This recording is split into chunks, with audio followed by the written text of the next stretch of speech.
day, beautiful people, and welcome back to Life's Treasures and Golden Moments. This is Natalie Silva. Happy February and happy Love Month. This is the month that I promised that I would read stories to you about love, and today's story is called The People with Roses, authored by Max Lucendo, a story about love that is tested.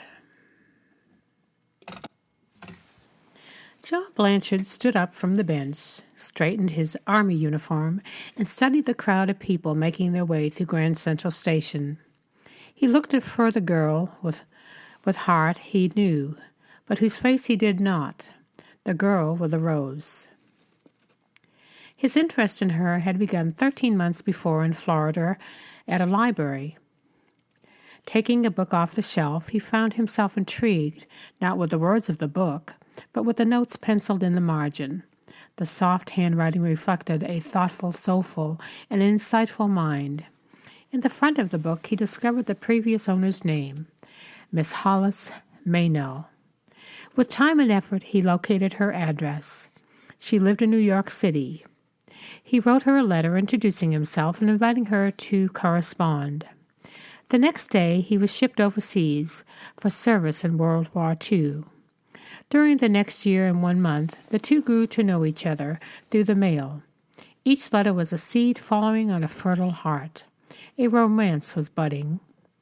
Blanchard requested a photograph, but she refused. She felt that if he really cared, it wouldn't matter what she looked like. When the day finally came for him to return from Europe, they made a plan and made a scheduled first meeting, to meet at 7 o'clock at the Grand Central in New York City. "You'll recognize me," she wrote, "by the red rose I'll be wearing on my lapel." So at 7 o'clock, he was in the station looking for a girl whose heart he loved, but whose face he had never seen. This is what he penned in his memory book. "A young woman was coming toward me, her figure long and slim. Her blonde hair lay back in curls from her delicate ears. Her eyes were as blue as flowers, and her lips and chin had a gentle firmness, and in her pale green suit she was like springtime come alive. I started toward her, entirely forgetting to notice that she was not wearing a rose. As I moved, a small provocative smile turned up her lips. 'Going my way, sailor?' she murmured. Almost uncontrollably, I made one step closer to her, and then I saw Hollis Meynell. She was standing almost directly behind the girl, a woman well past 40. She had graying hair tucked under a worn hat.